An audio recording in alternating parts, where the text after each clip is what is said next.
Hello guys, welcome back to Beats and Backpacks. और भाई आज का व्लॉग बहुत ज़्यादा इंटरेस्टिंग होने वाला है क्योंकि आज हम देखेंगे कि मैं इस 100 रुपये में कैसे अपने पूरे दिन को काटता हूँ।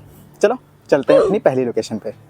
तो भाई पहली लोकेशन पे पहुंचने से पहले मैं आप लोगों को एक पर्सनल बात बताना चाहता हूं। देखो, लखनऊ में सबको पता है कि शर्मा की चाय और बन मक्खन सबसे अच्छा होता है, लेकिन उसका एक सब्स्टिट्यूट है वो मेरे घर के सबसे पास में है और मुझे स्पेशली वहाँ की चाय पीना ज़्यादा पसंद है क्योंकि पहली चीज़ है वो पास में है और वहाँ की चाय भी थोड़ी सी अच्छी लगती है शर्मा के मुकाबले।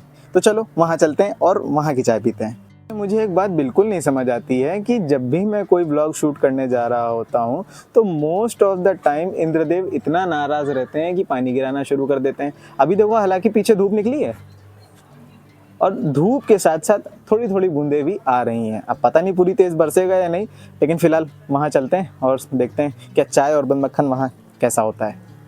पूरी रोड खुदी हुई है और चलते हैं अपनी गाड़ी के पास। अपनी पहली लोकेशन कुछ ऐसी है। चाय आ चुकी है, कुछ इस तरीके की है। अबे भाई फिर गिर गई। चीयर्स।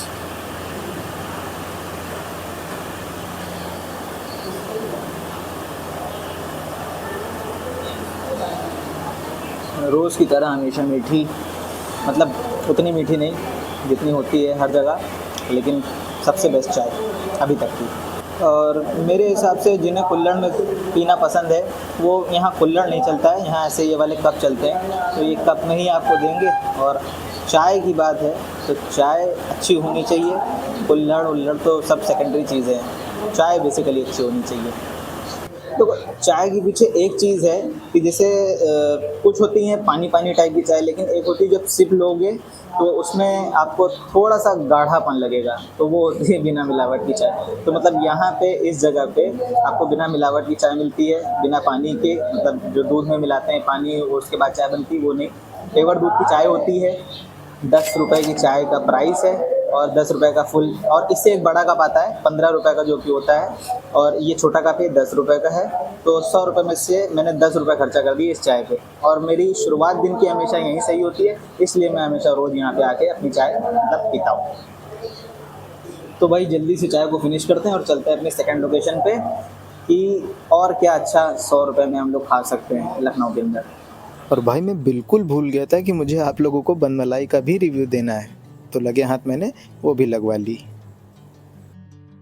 अच्छा, मुझे भाई लोग नहीं पता कि आप में से कितने लोग हो जिनको सूखी चाय पीना पसंद है या थोड़ा बहुत करारे वगैरह नमक वारा कुछ भी ऐसा खाते हो, लेकिन मेरा मानना है कि थोड़ा कुछ ठोस खा लिया जाए तो शुरुआत ज़्यादा अच्छी हो जाती है। तो चाय तो पी चुके हैं, लेकिन चाय ख़त्म हो गई है। अब ले रहे हैं बन मलाई का स्वाद।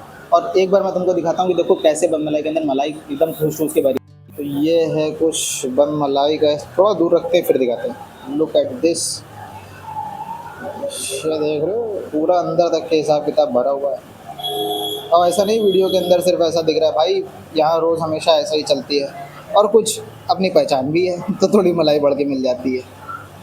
चलो भैया खा के देखते हैं कैसा है। हालांकि ठूस की भरी है मलाई तो फिर अच्छा तो लगेगा ही। कबन काफ़ी सॉफ्ट है।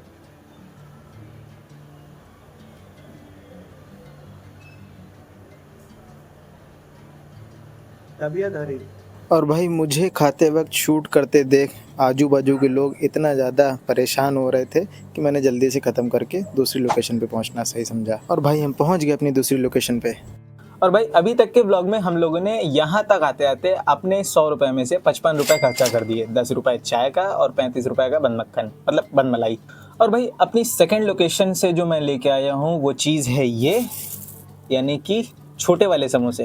ये जो एवरेज समोसे होते हैं उनसे काफ़ी छोटे होते हैं, लेकिन उतने भी छोटे नहीं होते कि इतने छोटे छोटे होते हैं। ये एक थोड़ा सा डिसेंट साइज़ होता है समोसों का और काफ़ी अच्छे होते हैं। तो चलो इसको निकालते हैं और आपको दिखाते हैं कि ये देखने में कैसे लगते हैं और इनका स्वाद क्या है।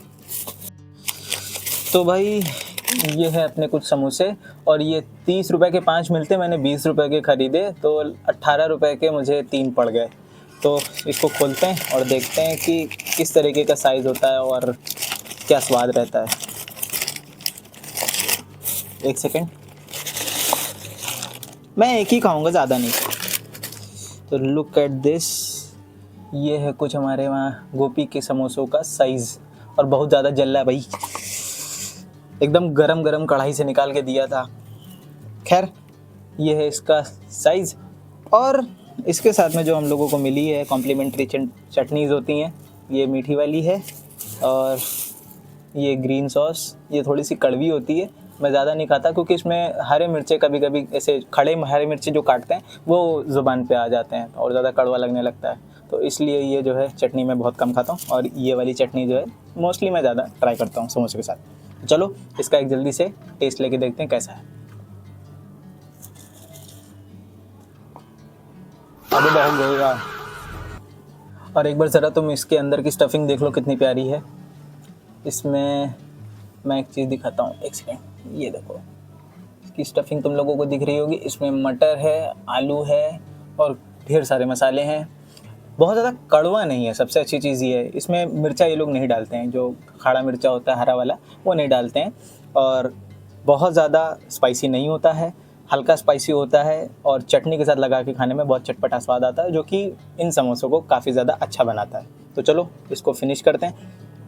तो भाई लोग, अभी तक हम लोगों ने ट्राई किया है समोसा, वो भी रॉ। और अब मैं थोड़ा सा इसके अंदर रेड वाली चटनी डाल के देखता हूँ कि इसके अंदर कुछ बदलाव हुआ है या नहीं। चलो इसको खोलते हैं। अच्छा, इनके वहाँ की पैकेजिंग की अगर मैं तुम्हें बात बताऊँ तो मुझे एक बहुत खास चीज़ लगती है। सपोज़ बहुत सी जगह जाते होगे तो आपको ऐसे पैकेट्स में जब चटनी वगैरह मिलती होगी तो वो रबड़ लगा के देते हैं, तो थोड़ा से मतलब आधे से ज़्यादा समय आपका तो जो चटनी खोलते वक्त ही लग जाता होगा और समोसे उतने में ठंडे हो जाते हैं। लेकिन इनके वहाँ की पैकेजिंग की एक खास बात ये है कि सपोज़ आपने ये वाला धागा जो देख रहे हो, ये धागे से बांध दें और ये धागे को ऐसे ऐसे आपने घुमाना है बस, और घुमाते घुमाते घुमाते घुमाते ये अपने आप ही खुल जाएगा। ये देखो खुल गया। ये चीज़ बड़ी इंटरेस्टिंग लगती है इनके वहाँ। और ऐसे ही ये समोसे की चटनी के साथ भी करते हैं। और इनके वहाँ की जब भी पूड़ी मतलब लेने जाओ, काफ़ी फेमस होती है पूड़ी भी और काफ़ी स्वादिष्ट भी होती है। पूड़ी बहुत करारी करारी होती है। किसी अलग ब्लॉग में किसी दिन बताऊंगा आप लोगों को कि कैसी पूड़ी होती है। हालांकि ये अभी देखते हैं कि कितनी आसानी से देखो ये जल्दी से खुल जाती है। और अभी यही जगह रबड़ होता तो कितना मुश्किल रहती है कि धीरे धीरे करके खोल रहे हो, उतने में समोसे भी ठंडे हो जाते हैं, तो फिर वो स्वाद नहीं रह जाता। तो चलो इसके अंदर अब चटनी डालते हैं। ओए ओए ओए, बहुत ज़्यादा हो गई। तो ये रहा एक चटनी के साथ का बाइट, ज़रा देख लो।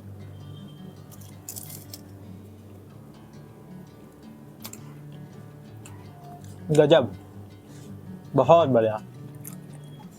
और भाई मैं ऐसा इसलिए कह रहा हूँ क्योंकि चटनी के अंदर जो स्वाद है ना, वो जैसे अगर आपने कभी कभी हाजमोला खाया होगा तो वैसा स्वाद आ रहा है। तो मुझे ऐसा लगता है कि हाजमे को सही रखने के लिए भी कुछ शायद चटनी के अंदर इंग्रेडिएंट्स उन्होंने डाले हैं। तो लेकिन जो स्वाद है वो बहुत बढ़िया है चटनी का। अगर इसको मैं रॉ भी खाऊंगा तो ये बहुत सॉलिड लगेगी। अच्छा, वैसे तो मैं अभी मना कर रहा था कि भाई ग्रीन वाली चटनी नहीं खाऊंगा, लेकिन आप लोगों को दिखाना भी है और टेस्ट बताना है कैसा होता है। तो चलो पहले ग्रीन वाली चटनी को खोलते हैं और आपको दिखाते हैं कि ग्रीन वाली चटनी के साथ कैसा समोसा लगता है और इसका स्वाद क्या है। सबसे बढ़िया काम, जल्दी से खुल जाना। चटनी खुल गई, चलो इसको समोसे पे डालते हैं। ओए, थोड़ी सी चटनी मैंने ली है समोसे पे। चाय गर्म है। और भाई आज एक चीज़ इंटरेस्टिंग ये लगी, ये चटनी ज़्यादा कड़वी नहीं है जितना एक्सपेक्ट किया था। आज इसमें वैसे वाले मिर्चे भी नहीं है जैसे खड़े खड़े होते हैं वो इसमें पड़े होते हैं। अगर आपके अंदर डेयरिंग है तो आप ट्राई कर सकते हो। हालांकि उतनी खास मतलब चटनी नहीं है, मगर हाँ खट्टी बहुत है, बहुत ज़्यादा खट्टी है। तो मेरे दोस्तों, अब सवाल आता है कि बचे हुए पैसों का क्या करता हूँ मैं। अभी तो जैसे मैंने टोटली 75 रुपये खर्चा करे, 75 रुपीज़ खर्चा करे। 10 रुपये की चाय, 35 रुपीज़ का बन मलाई और 20 रुपये के समोसे, जो कि 3 थे। अच्छा, समोसे मैं तभी लेता हूँ जब जैसे घर में कुछ ऐसा खास नहीं बना होता, मेरे खाने लायक नहीं बना होता है। कुछ सब्जियाँ हैं जैसे मैं नहीं खाता, जैसे लौकी हो गई मुझे नहीं पसंद है, और भिंडी अगर करारी बनी है तो खा लूँगा वरना नहीं खाता हूँ। तब मैं ये समोसा लाता हूँ और मम्मी से रोटी बनवा के समोसे के साथ खा लेता हूँ।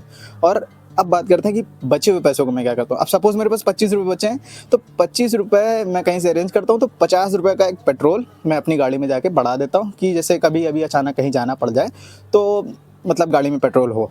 वैसे अगर देखा जाए तो 100 रुपये में भी बहुत कुछ ज़्यादा लखनऊ में रह के खाया पिया जा सकता है, और भी बहुत सारी फेमस जगह हैं जहाँ जा सकते हैं। लेकिन मेरा मानना है कि मेरे खर्चे में से सपोज़ मैं 50% जो रहता है वो खाने पीने पे खर्चा करता हूँ और 50% अपनी गाड़ी के पेट्रोल के लिए रख देता हूँ, ताकि इमरजेंसी कभी बनती है तो अपनी गाड़ी में पेट्रोल होना भी बहुत ज़्यादा ज़रूरी है। भाई अब मैं जा रहा हूँ अपनी गाड़ी में बचे हुए पैसों से पेट्रोल पड़ाने। और अगर आपने ये व्लॉग यहाँ तक देखा है तो उम्मीद है आपको ये व्लॉग अच्छा लगा होगा। और अगर आपको ये व्लॉग सही में अच्छा लगा है तो इस व्लॉग को लाइक करके चैनल को सब्सक्राइब कर लेना और साथ ही साथ बेल आइकन ज़रूर ऑन कर देना, जिससे मेरे आने वाले व्लॉग्स आपसे मिस ना हो। और कमेंट सेक्शन में ज़रूर बताना कि आपके पास जो 100 रुपये होते हैं आप उन्हें किस तरीके से खर्च करते हो। जल्दी मिलते हैं नेक्स्ट व्लॉग में। Thanks for watching.